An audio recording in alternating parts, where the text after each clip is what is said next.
Matt Reeves is producing it. There's a lot of weird stuff going on here that people are trying to, figure out. Like they're trying to do a Rubik's Cube here with all of this information, and they're not really just sitting back and letting things play out. There's even this conversation in this idea that Matt Reeves' Batman universe is going to be folded into the DCU, despite the fact that James Gunn has stated multiple times that it's separate. Look, here's the thing. The Batman universe is separate.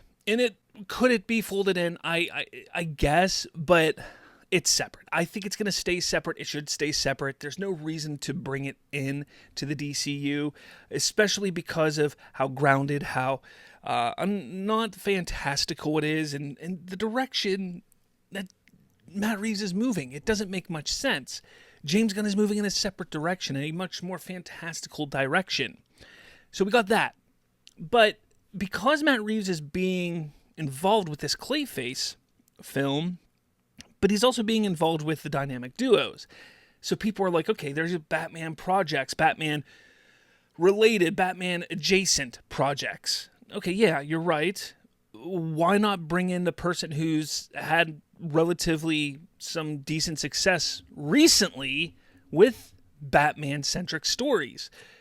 So that kind of makes sense. So there's a lot of things that you have to sit back and take a look at just from a studio head perspective. Like, look, if we can keep Matt Reeves around and help us in different projects, why the hell not? So that's one thing that they could be doing. They want to get Batman pushed out there. They want a DCU Batman, but they're not happy with the Brave and the Bold script yet. They're still working. They're trying to figure out a script for Brave and the Bold. So they're not happy with it yet. Mike Flanagan has been mulling around this idea for a Clayface movie, it seems like, for a couple years now. So the fact of the matter is, he's really pushed and got this idea, and then maybe they just had to retool it to fit in the DCU, and he was able to get that done, make James Gunn happy, make Peter Safran happy.